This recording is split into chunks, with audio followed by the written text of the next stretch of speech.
Hello, everyone. My name is Harold Dyck, founder of Silect Software. Thank you so much for joining our session today on managing the MP lifecycle. Let me first say that we're pleased to be a sponsor of SCOM 2021, and we're certainly a big believer in these types of community-driven events to help us all understand SCOM better and ultimately help us get more value from the SCOM platform. And talking about getting value from the platform, I mean, that's what really, when we talk about managing the MP lifecycle, that's really what it's all about. It's really about driving more value from your investments in SCOM. And for example, if you're able to more quickly create and deploy management packs, you're ultimately going to get more value from your SCOM infrastructure and its ability to manage more of your infrastructure. If you can avoid alert storms, so you only need to focus on the alerts that matter, that's going to save you time and it's going to provide better service levels within your organization. If you can more quickly and more effectively, more safely upgrade SCOM or even upgrade management packs, these things are all going to lead to a more effective use of the SCOM platform.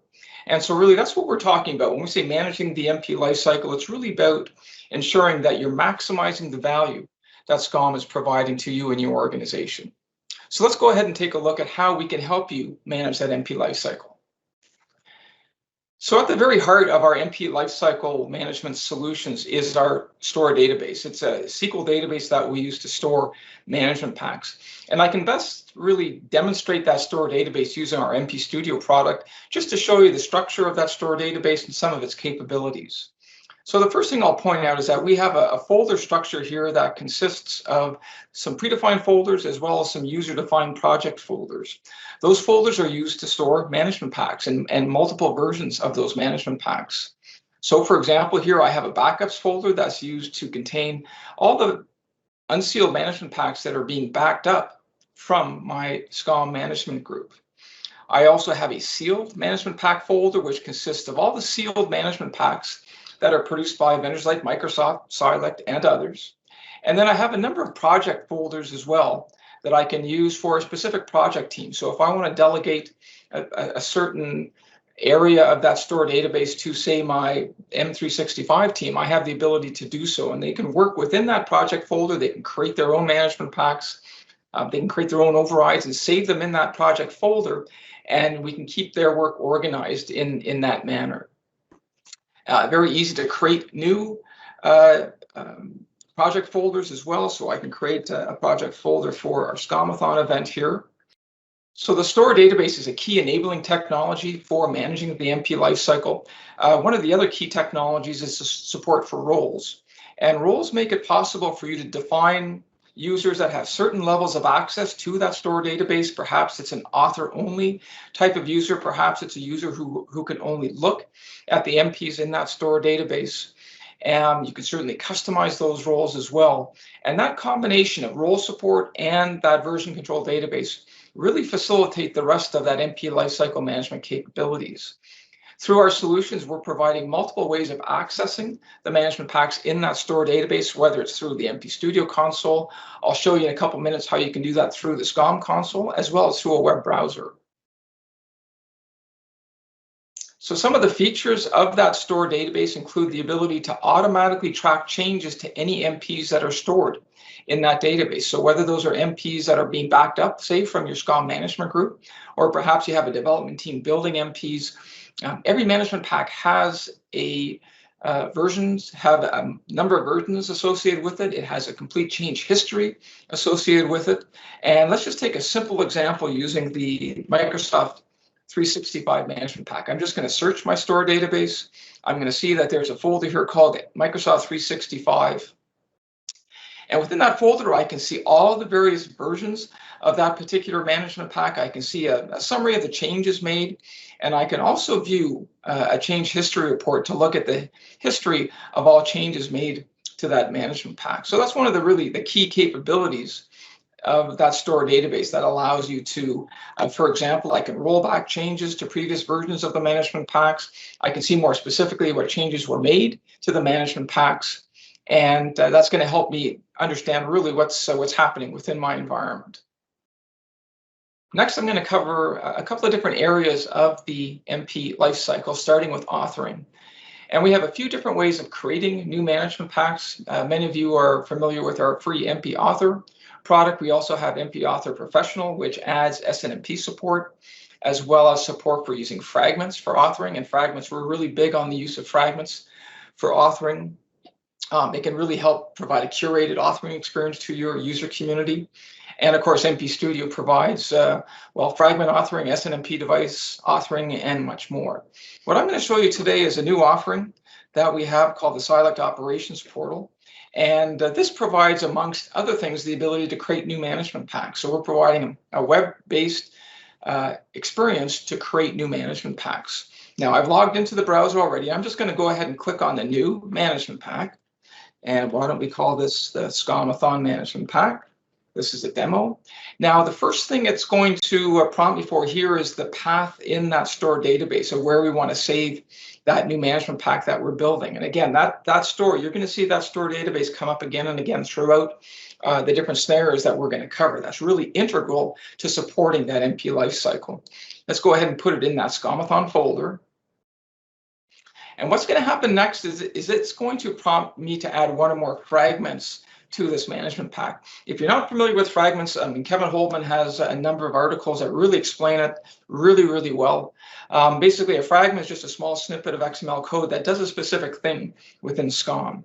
So when I look at the fragment library that we have here, I can see a whole list of fragments, most of them from Kevin Holman. If I scroll down, we'll see some from Kevin Justin as well. Silect has produced some fragments, and these are all readily available on Git, as an example. And perhaps what I want to do is create a discovery that looks for a specific registry key. So I'm going to choose that fragment. Discovery registry key exists.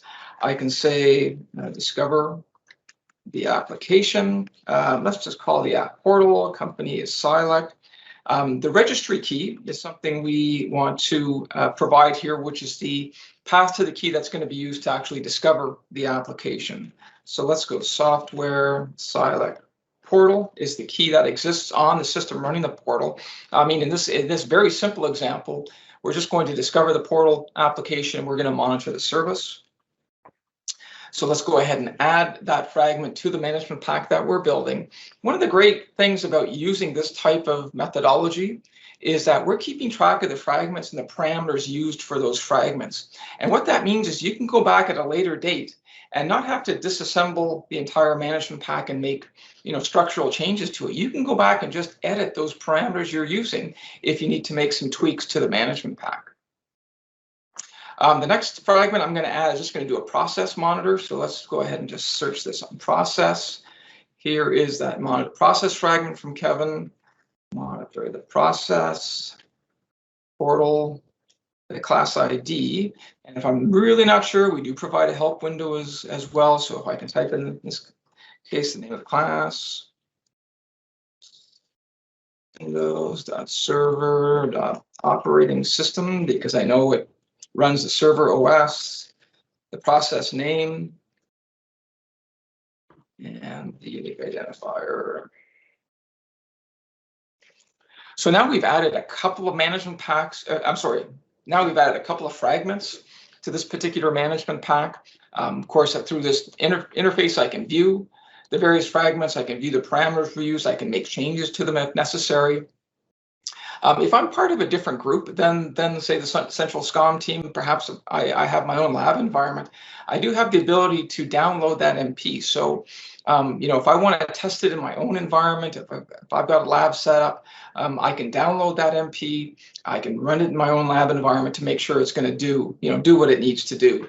And as we see that download, you'll see it's a fully structured management pack. It has all the references that it needs. It has the class definitions, et cetera, et cetera. It's a management pack that's ready to go and be deployed within my environment. So since we don't have a lot of time, I'm going to move on to the next scenario, which is deploying a management pack. So one of the other really important stages of the MP lifecycle is deploying management packs. And in this particular example, we're going to look at the new Microsoft M365 management pack. And we're actually going to get our M365 team involved in reviewing the management pack and maybe even doing some tuning of that management pack. So the way we're going to start is, first of all, I'm going to go up here in my portal view and I'm going to view the management pack. Now, if the management pack wasn't there, we do have the ability to import it as well. But let's go ahead and do a search. And I'll see in my sealed folder, I have that M365 management pack. Now, as we all know, management packs have a ton of information in it. And sometimes it can be a little bit difficult to understand what's there, what it's doing.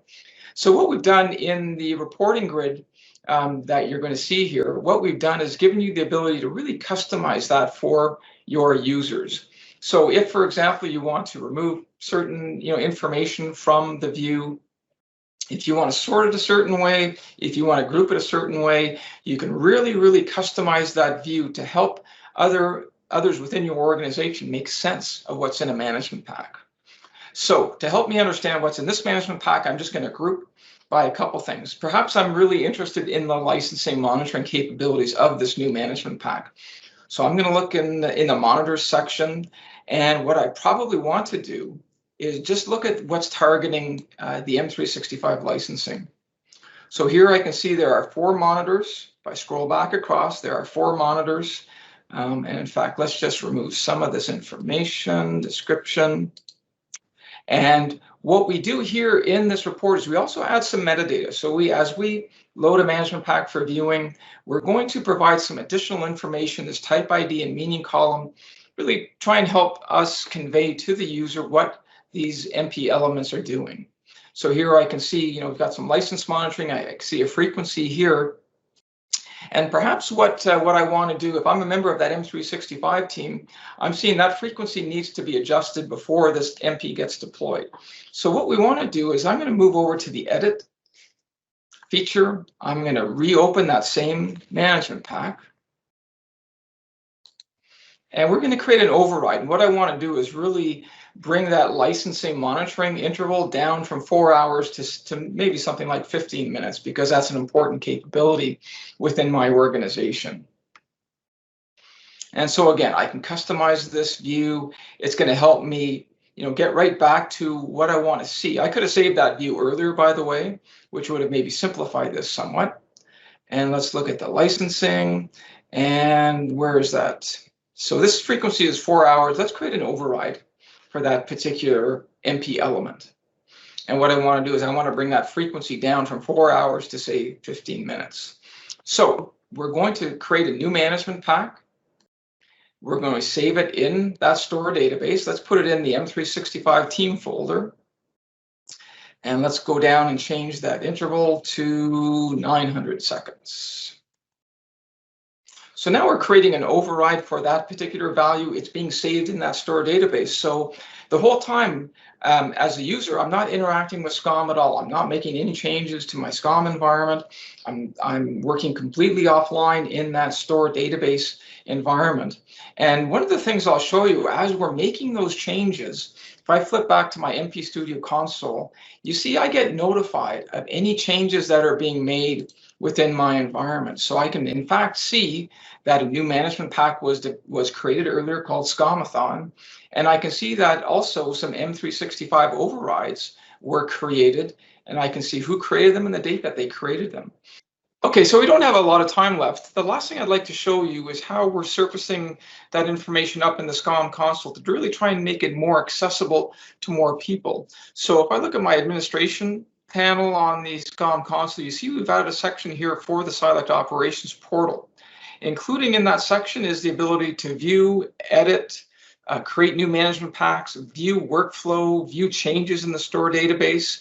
When you set up the portal initially, you do get an opportunity as well to schedule automatic backups of management packs to the store database. So you can have a fully automated way of backing up all your overrides, all your unsealed management packs to the store database. You'll get that version control and that audit history reporting across all those unsealed management packs.